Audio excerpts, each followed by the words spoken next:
Hi, everybody. This panel is the care and feeding of authors. And for that, they have gathered four of us, author wives in this instance, because we have had other panels where we've had wives, husbands, and significant others of authors. I'm Sharon Rice-Weber. I married David Weber about 24-ish long years ago.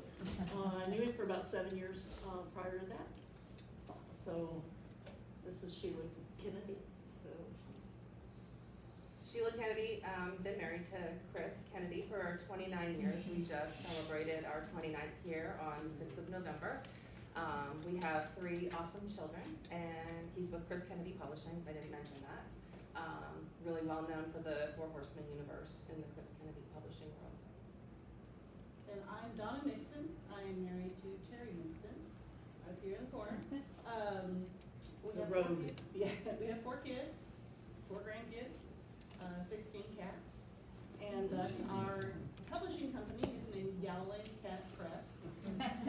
If you have not seen Terry's books, his best, most well-known series is the Empire of Bones saga, 14 books. So please help encourage him to write 15.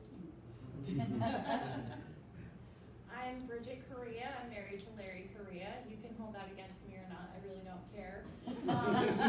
He is a writer for 20Books. He's most well known for the Monster Hunter International series, and we've been married for, I don't know, 20-something years. I forgot how long we've been married. No, I forgot to mention we've been married 21. So. And we have 4 kids. Most of them are big, but I also have a 9-year-old, so I kind of like have a big gap. I've got 21 down to 9, and that's an adventure all its own. I was not prepared for parenting adult children, but buckle up, people. It's a ride. And David Weber publishes with 2 publishers, Bain and Tort. He has approximately 100 books out now, and 7 in the pipeline, I think it is currently. He's best known for the Honor Harrington series, and another little series he's known for is Safe Hold through Tort. So anyway, we've done this panel a couple of different times in a couple of different ways, and I'm not sure which way works the best, because we can all sit up here and chat for 45 minutes or whatever. But I think the best is when you guys ask us what you want to know about, and let us tell you how we do what it is we do.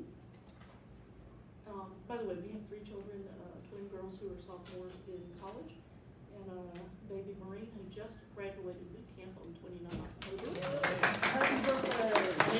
It's Marine's birthday today, so he is currently checked into Camp Geiger yesterday, so they're putting him through his paces already. So we don't have the nice gap that Bridget did. Ours are 14 months apart. The girls are twins, by the way. So, do y'all have a brother on how y'all would rather see the panel go? Anyone? Bueller?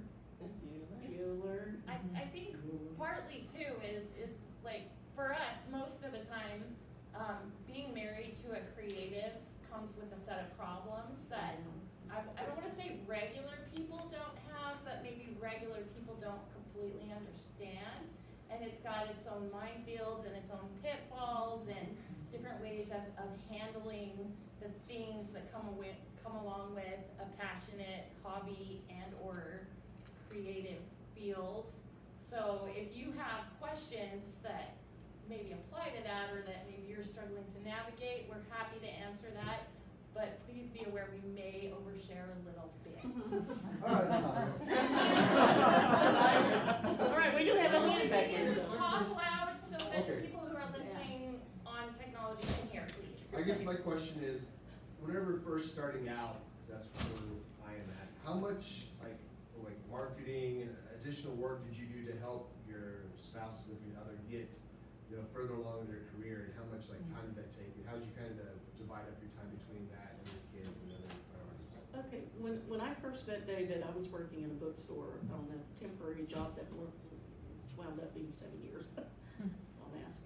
Anyway, he had not published anything at that point. Actually, he had just sold his first novel That was his pickup line in the bookstore. I've sold a book, I've written a book, Yeah. It's only stupid if it don't work, Sharon. Yeah, well, that's, there is that, so. Although it did take him like almost 9 years to get, never mind. Okay, be that as it may. I actually probably bought David's first book ever. It came in, it had not been released long enough to be on the shelf because I was also the receiving clerk for the store. I bought it with my employee discount. I called him and asked him if, I said, David, your books came in today's shipment and I've already sold half of them. And he said, yeah. I said, would you like the other one? Because they said two, so, because nobody had ever heard of this guy, David Weber, before. I also got him invited to his first convention. It was a little hometown convention that had moved up from Atlanta, Georgia to Greenville, South Carolina, because they got kicked out of their venue. And got him invited as his first, professional gig kind of thing. I think he had 3 books out.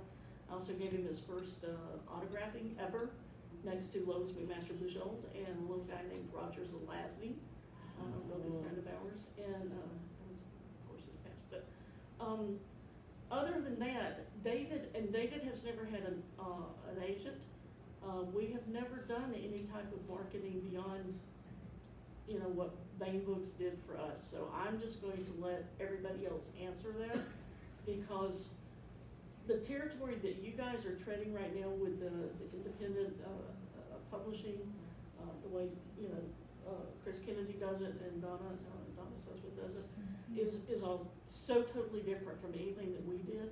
I did for the first about 12 years that we were married, I handled all of his con and signing, scheduling, all of that, all the travel stuff. And we went all over the country. Any con that asked him to go. Because you will get your name in front of X number of people, even if they see it in the program and they don't know who the hell you are. But at some point that, you're gonna start getting that rise up, oh, I remember this guy from 2 cons ago, 5 cons ago, 2 cons ago. And that's gonna tick you up, people are gonna start name recognition is what you want, always. You want to be able to say, that's so-and-so, or that's so-and-so's books. Because it's not the book that's going to sell, it's your name on the book that's going to sell. And it used to be in traditional publishing, you knew you'd made it when your book title is smaller than the author's name. Because Stephen King is going to sell a book. It could be named It could be named Pile of Poo, it could be named anything, but it's Stephen King's name is on it, and nice big letters in red on the top. People are gonna buy it. And that's what you're looking to get out there is your name and that name recognition. And like I said, we did not do it the way you guys are gonna be doing it now, so. For me, Chris has been publishing for 7 years now. When I met him back in the day, he was a naval aviator. Never talked about ever writing a book, so he had this boring day job. The commute was back and forth, resulted in writing his first book. I remember him coming home and telling me that he was going to write a story, and I laughed because I was the creative in the family. I was the one that helped with all the projects and such. So at the beginning, I was busy, with our kids, with high school and college kids, and didn't really help with the marketing as much because I had no idea how to go about doing it. But keeping the kids busy a lot of times is going to help the creative too. Yeah, so. and I did do that. I did start going to conventions with him. I remember the first Dragon Con I went to, the only reason I went to Dragon Con, he'd already been to 2, was because I was a fan of The Walking Dead. I had started watching it with my son and I found out that the set was there. So I agreed to go to Dragon Con just so that I could go see the set.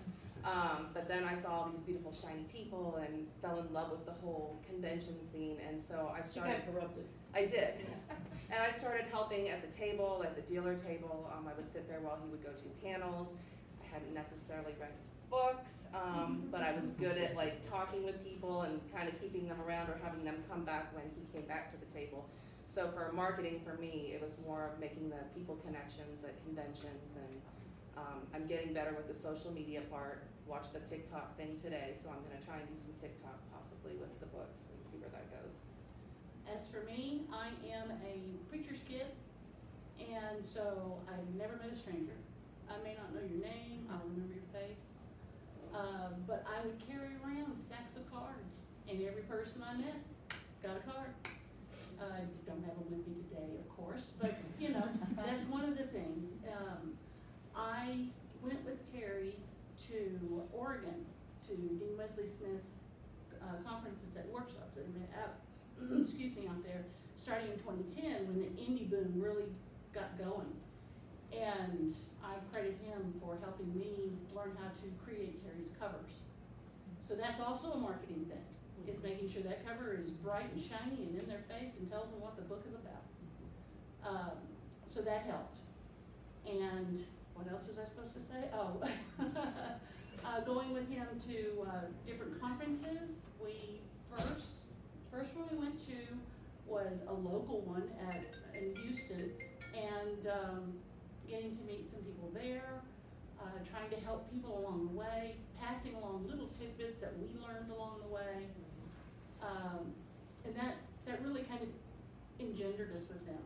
And then when we came here in 2018 to the other place in 2019 and got to meet a lot more authors, again, cards in every hand that I could, just to meet people, first of all, to kind of get into our tribe, but also to help bring him out of his shell, because if you don't know it, he's an introvert. He may not show that, but that is where I came in, was to help pull him out. And now, you can't shut him up. Rogue, but yeah, that's the best thing I can say is supporting him. He was working at NASA when he first started writing. I edited his first stories, helping him get his voice. We decided about a year and a half into that it was better for our marriage if I did not. So supporting him that way and encouraging him. I retired before he left NASA, and so it was a little uncomfortable financially. I was nervous when he took the step, but I wasn't going to tell him that. I was going to tell him, you go do it. If you can make this work, then I am behind you 1,000,000%. And he has. And took a few books, but yeah, that's paying our bills now. And so, yes, encourage your wife or your significant other to get out there and meet people and introduce herself. And even if it makes her uncomfortable, insert herself into conversations and bring up weird shit about yourself. You know, if you hear a conversation from me, it's gonna probably involve cats. So. I am not really involved because Larry is more of a traditionally published author, so I don't have a lot of say in any of that, although I have participated in some strange backyard photo shoots for book covers. And did it really well. I know, it's funny, right? But to touch on kind of what others are saying is, you know, a lot of it is, I don't think anybody that's successful in something like this field gets there without support from their spouse or partner. I really don't know how it's possible for the work that goes into the writing and the producing and every single aspect of this field. I don't know how you can do it without the support on the home front. And part of that is, like, I don't read Larry's books. I know they're wildly popular, but I don't, because I can't be his editor and his #1 cheerleader. And being the #1 cheerleader is way more important. Yes. And I'm not involved They in has marketing. editors, not, you know. And that's just what works for us. So, you know, if you've got a different thing, and as the creator, the creative person, I think it's really important to recognize the support that you're getting from your partner, because to you it's the most passionate thing in the world. But sometimes for us, we're like, yeah, but I still need you to take out the garbage. Yeah, but like, we gotta go to Nana's wedding because, like, I know you got a deadline, but come on. Like, and so it isn't that maybe you're not seeing the support, maybe it's, okay, yeah, but I gotta pull you back because the real world is still happening. And if you can enlist your partner in supporting you in that, then it gives you wings to do the things that you need to do. David used to say I was his supplemental brain, because his brain is so full of his stuff.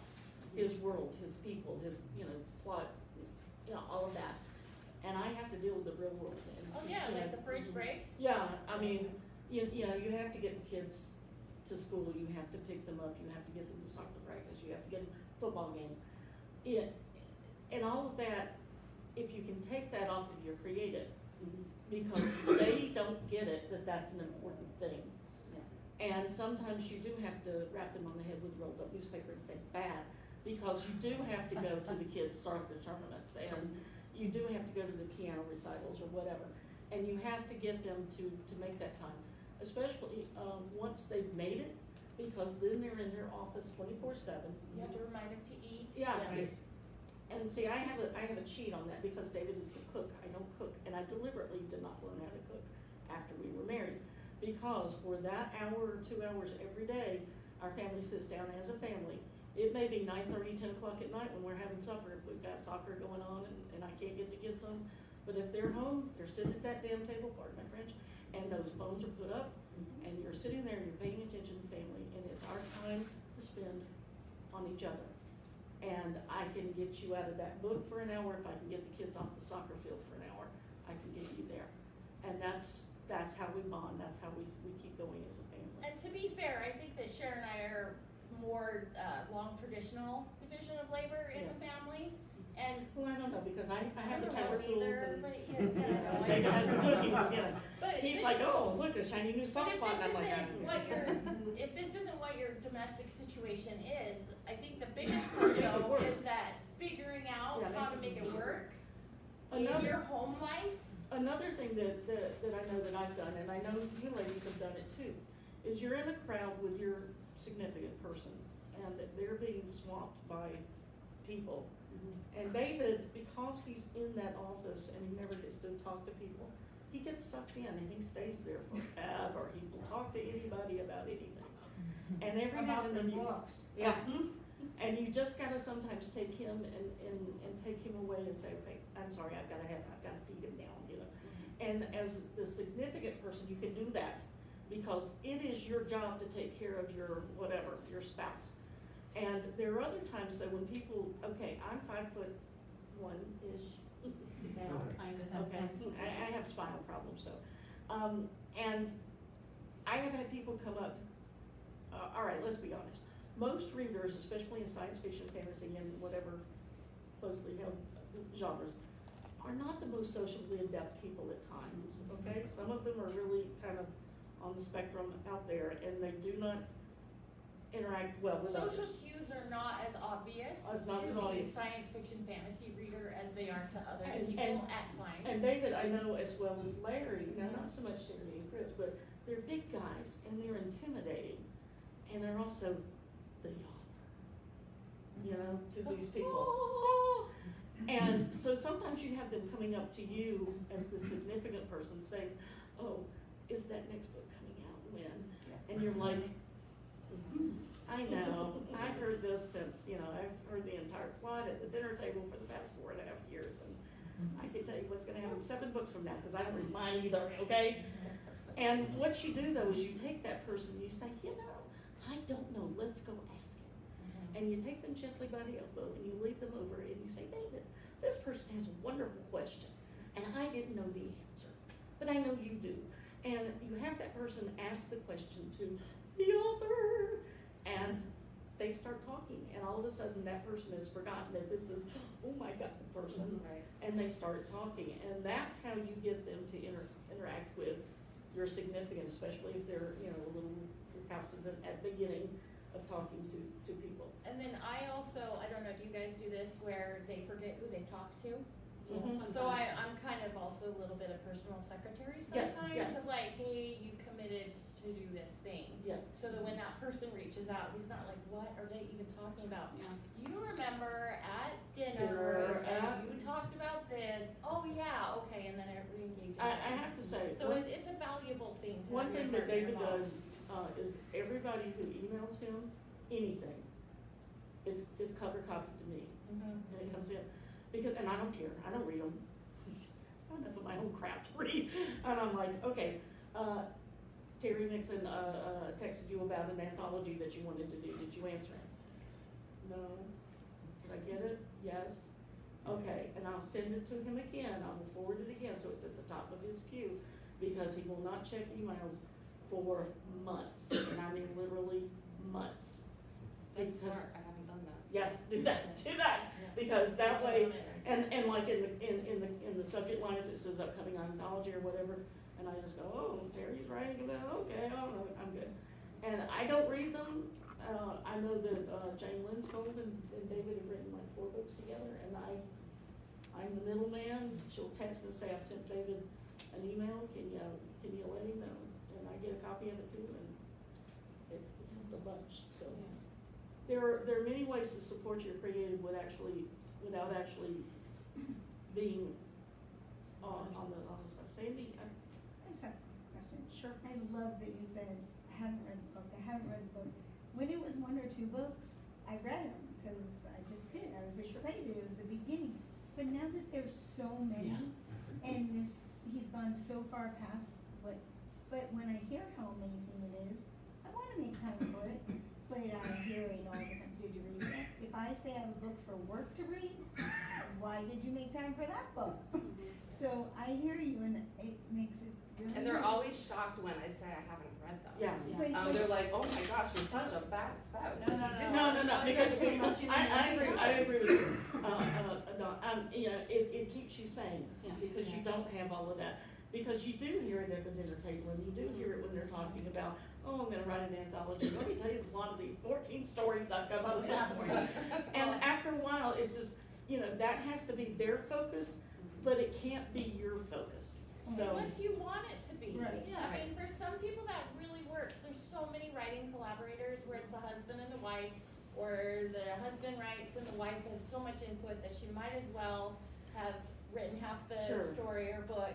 And it's just what works for you. For me, Larry's just such a big personality that no matter what he does, he's just the kind of person that it's almost like he sucks the oxygen out of the room because he's so big. Mhm. For me, at least. So we had to come up with, for my own growth and development, there has to be a separation of church and state so that I can be passionate about my things without your stuff taking over. Now, I have to admit, I've read Larry's stuff, and I started reading Chris Kennedy's stuff until 20Books came out, and then they had a flow chart of how to read them. And I'm like, I don't have enough time for, you know, and to be honest, I mean, I couldn't keep it all straight, and I have to go back and reread so much, and I couldn't do that. Okay, so the only reason I read one of the books is Mhm. because Mark Wandry had written the first book in the series. So they're like, oh my gosh, like, you know, I read one book, it was the first one, it was Mark's. And then they're like, well, you read Mark's book, but you haven't read the second one yet? This is What? why. And then I had to read the second one. If you have a rule, I have a rule. I will not read or acknowledge that I have read a book that has been written by a friend. For the same reason, because my friendship needs to be kind of independent of their writing career. Or But else your I- whole life turns into But I their complaint. compartmentalize, I guess, I because I don't. lie, I do read my friend's stuff, but I never. Because I don't think I've probably ever talked to acknowledge Larry it. about the books, so, you know, or. Well, you could if you want, you But could I- probably eat that yeah, up, yeah, because but I won't I- talk to him yeah. about books, so. Let's see, it's. I prefer to ask him, what is it? What is the book about? And it helps him also decompress from the creating, where he can just start talking about stuff he's already done. Do they ever decompress from the writing? I think No. he does No, sometimes. yeah, Oh, they sticks do. and I have to stones. drag him out of the house Okay. sometimes. All right, we have, yes, you, no, you. Okay, cool. Yeah. I was wondering more about the, sort of emotional support sort of thing for those of us who maybe have a career that doesn't allow us to be involved in our creative person's business at all, but we're gonna cheer for them, but that's about it. Always, Like, What do okay, you do when they're like discouraged, or this book didn't sell the way they wanted, or this story David got was married rejected, or before I ever met him, and separated before I ever met him or his last wife, his first wife. And she was not supportive at all, didn't care, was never interested, never, you know, never, cared at all about any of his writing or anything about it. I have supported him in that, you know, if he's having a bad day, and he comes and he bitches to you about it, you listen. You may not put the brain on record sometimes, but you listen and you commiserate, and then you're like, and you may offer, you know, I don't know how many times I've said, well, have you thought about trying it this way? And that gets them on a different path, a different way of looking at a problem in the book. And then he's like, oh, wait, I got it, and they're gone, and you're like, what just happened? But as long as you are sitting there, you know, actively listening, actively supporting, if they wanna go to conventions, tell them have a great trip. If you can go with them and support them there.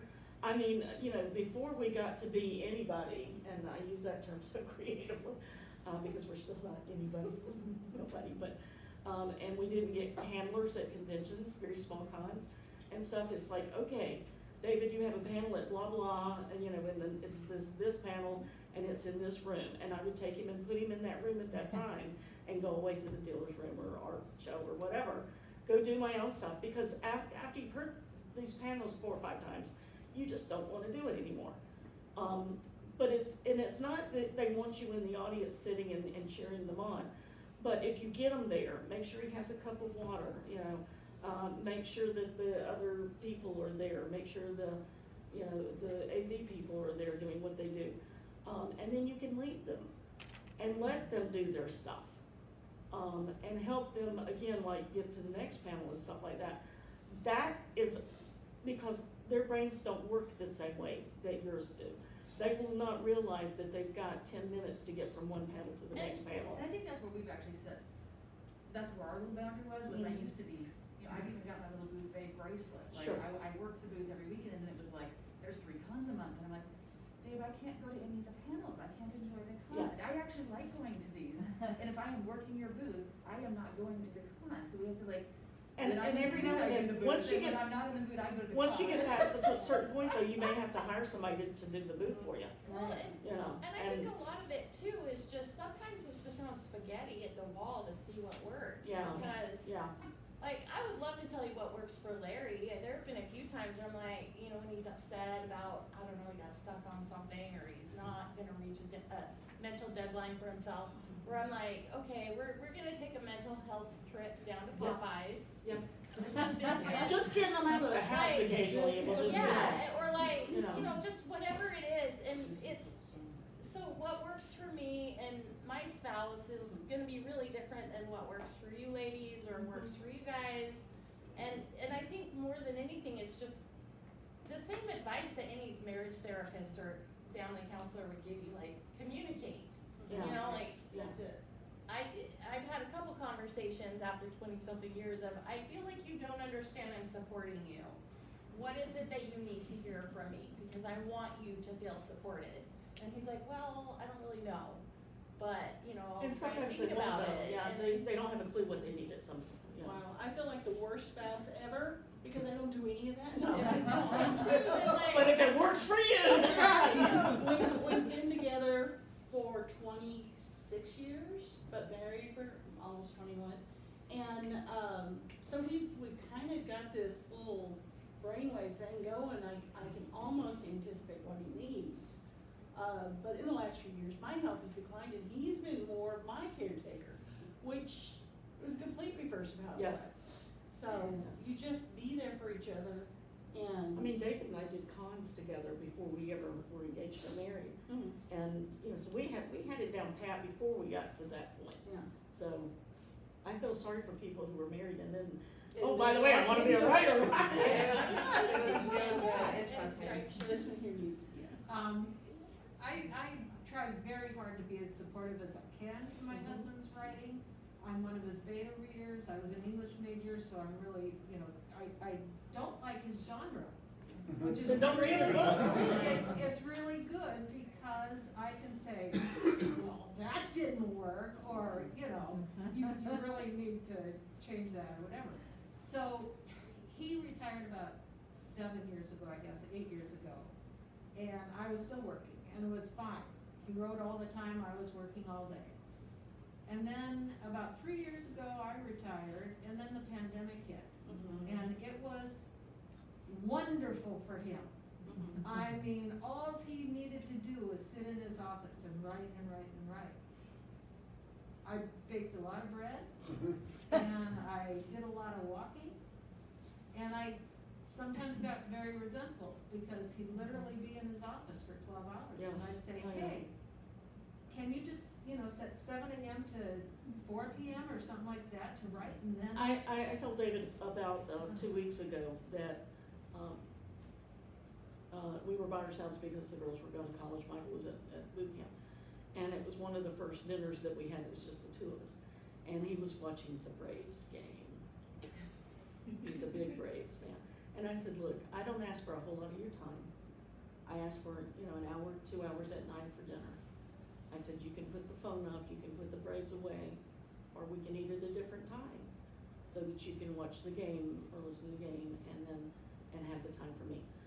But you've got to, here's what you've got to remember though, at least for us, I think this is true. That's how you get paid, is those books have to go out. If the books don't go out, you don't get paid. And it's not just affecting your bottom line this month. We live off of the residuals, those royalties that come in for the next 2 or 3 years. And so if his book is late, if he misses a deadline, then 2 or 3 years from now, you're still gonna be feeling that financial hit.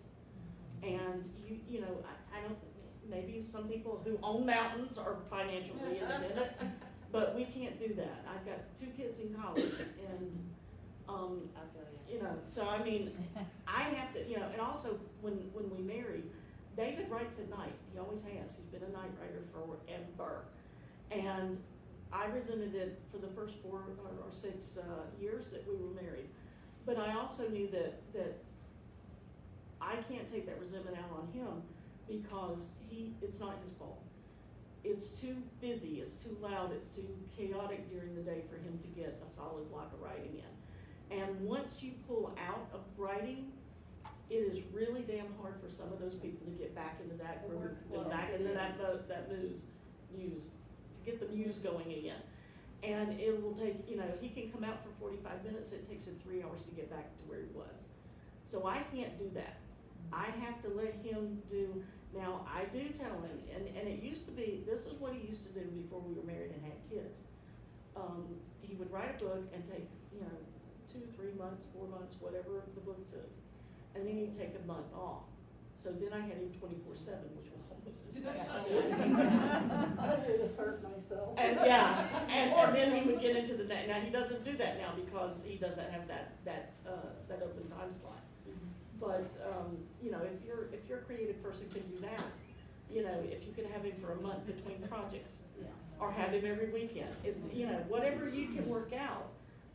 But try really hard not to resent But that you if don't you were have the him there. person, if you were the creative, try really hard not to give your partner a reason to resent. To be resentful.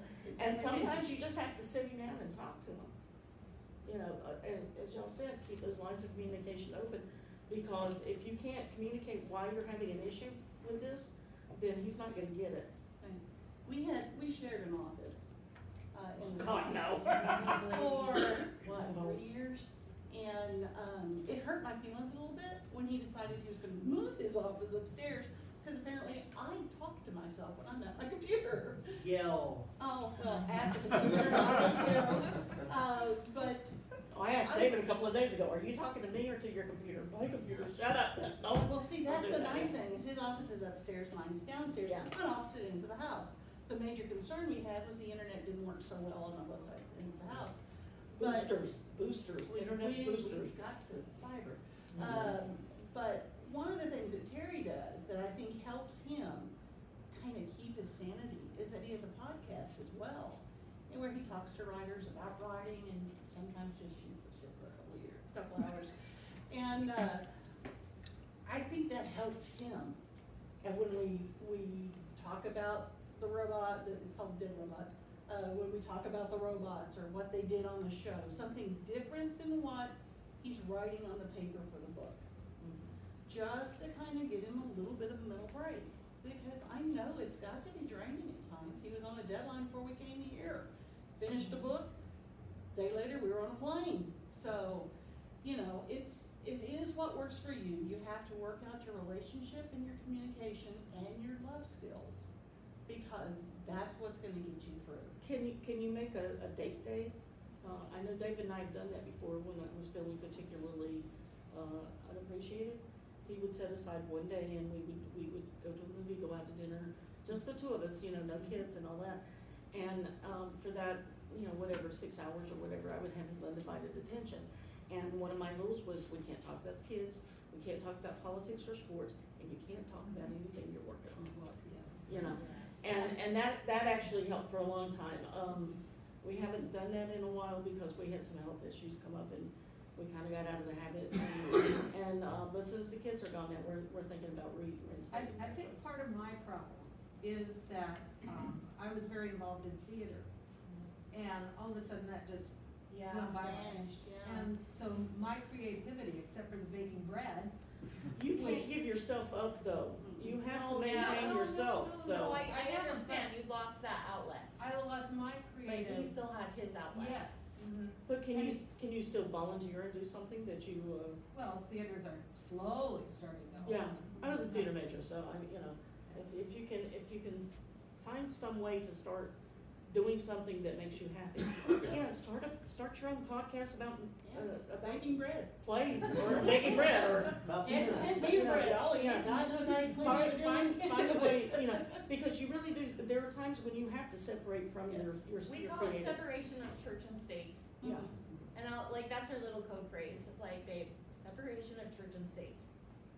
it's for your sanity as well as theirs, because if you get caught up in too much of it, it will burn you out, because you are not the creative person, at least in my, And it's not you even know, that it's- maybe you're not the creative person, it's just it can't overtake your life. Right, Like, and just because can't. it already has theirs, and Mhm. it can't overtake both of yours, Yeah, so, somebody's gotta live in the real world. yeah. Do we have other? Chris has set hours, so it's hard for me because he's both an author and a publisher. So that's really challenging. So his mornings, I know not to bother him because that's his writing time. So he gets up at 7 in the morning, showers sometimes he doesn't shower till the next day. But anyway, he gets up, he writes till about 12, and I know that that's quiet time. Don't bug him unless there's like a huge family emergency, and I only see him when he comes downstairs for a soda. At one point, we were gonna give him a little mini fridge upstairs. Oh my gosh. But then But you I'm put like, it there. I'll never see him, Yeah, so. David has one, so I don't, Yeah, and then the afternoon is all publishing, and that's where I can kind of like talk to him from time to time. He worked a day job for the longest time until I thought, oh my gosh, this is probably gonna affect his health because he was getting up early, working on writing, publishing, going to work, doing his day job, coming home, doing more writing, publishing. And then, you know, we'd have dinner and then it was more of that and it just, I'm like, okay, you gotta pick one. So I don't care which one you pick the day job or pick the author publisher job, but you have to pick one because this is not going to and well, work. Yeah, it's just not for your health, for us, for That's it. everything. So It's gonna burn them out. he ended up picking what I knew he would pick, which was the author publishing thing, and he's done really well with it. he's good at it, so. And he's great at it, and we scheduled date nights. We got an RV last year during the pandemic. We had actually planned, believe it or not, to go full-time for 2 years on the road, doing the whole author publishing thing, so. So glad you did not do that. And it didn't happen because campgrounds started shutting down and everything fell apart, so we had this RV. So even sometimes on a Friday night, we have something called Harvest Host, it's a membership, and we'll go like to a brewery 15 minutes down the way, and we'll spend the night there. We'll have date night, like it's the whole night. So, and it's time for us to, you know, just focus on us and not books, because there is a lot of talk about books. Oh, yeah. And a lot of times I'm trying to listen, but it gets exhausting sometimes, and I It's just like pretend Charlie like I'm Brown's listening. teacher. Exactly. So, Look at you his know. face, anyway, yeah. but a schedule for us works really well, and I think part of it is he's got a military background, so he's very good at like putting everything in compartments and just making sure that he's getting all of his stuff done. And if you see a cake vending machine, buy them cake. So you guys all seem like you kind of know each other really well. Is there like a spouse, significant other network? There should be. There There should be. This is the first time I met Sharon and Bridget. Well, oh, no, that's not true. Well, We've been I on don't think Facebook in for years, person, so yeah. it is like. Facebook is a different matter.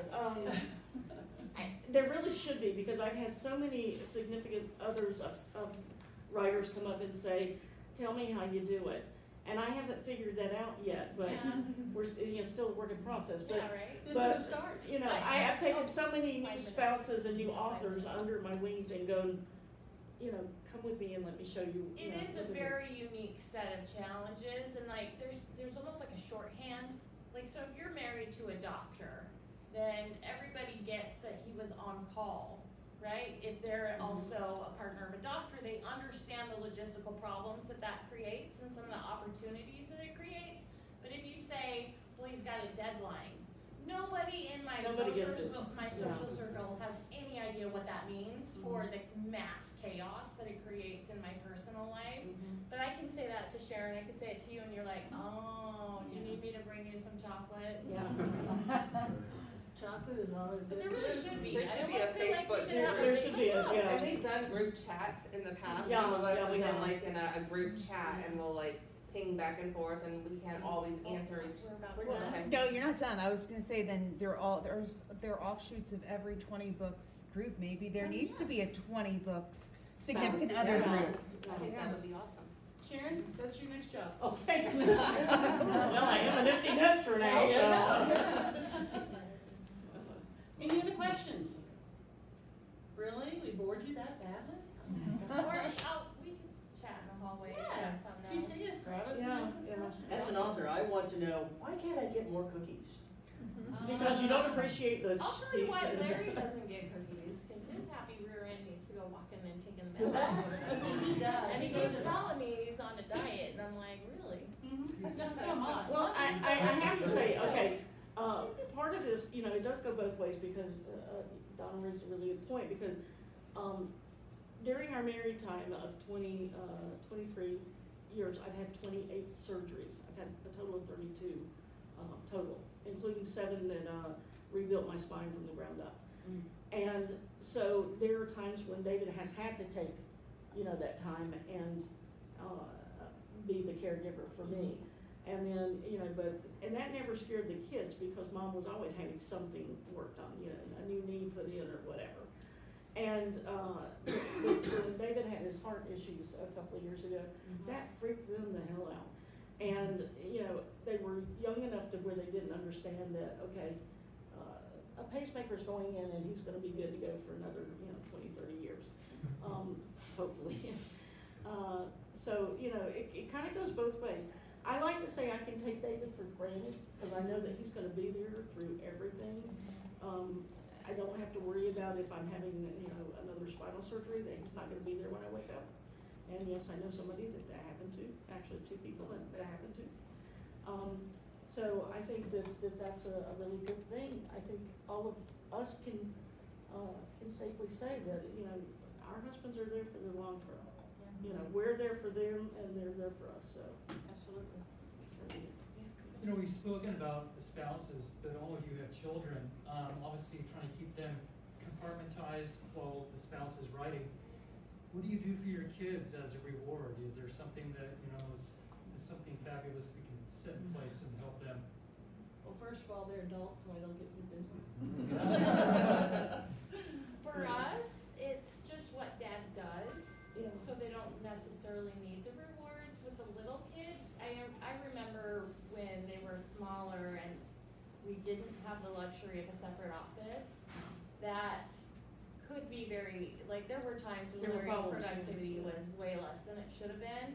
And I guess it's just whatever carrot works for your kids. Sometimes it's like, hey, we'll spend an extra couple days at your cousin's house playing, or Sure.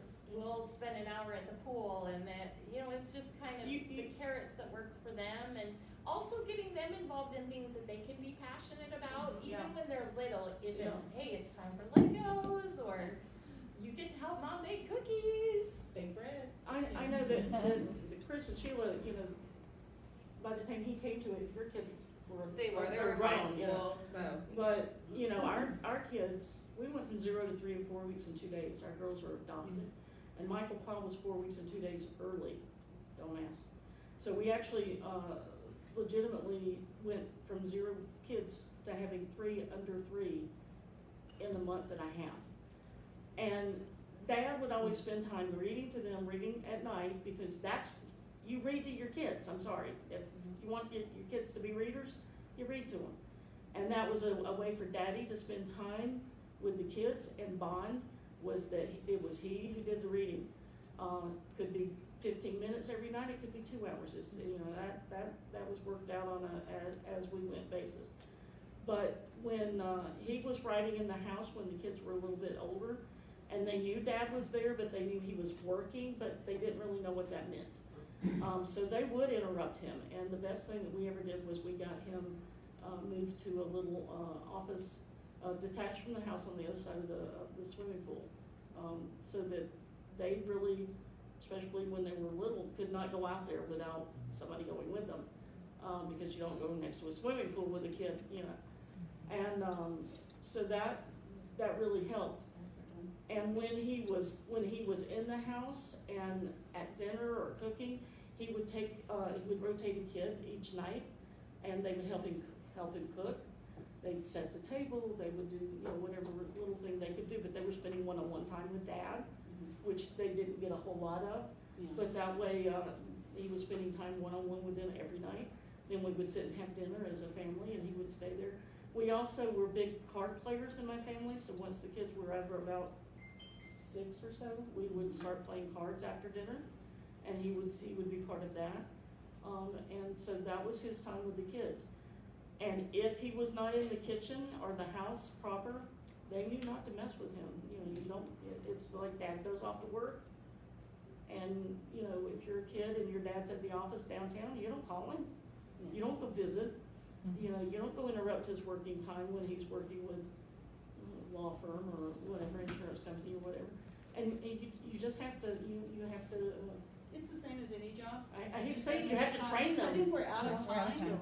but I wanna thank you all for coming and listening to Thank me you. blather. There's a cake machine, go get your cake.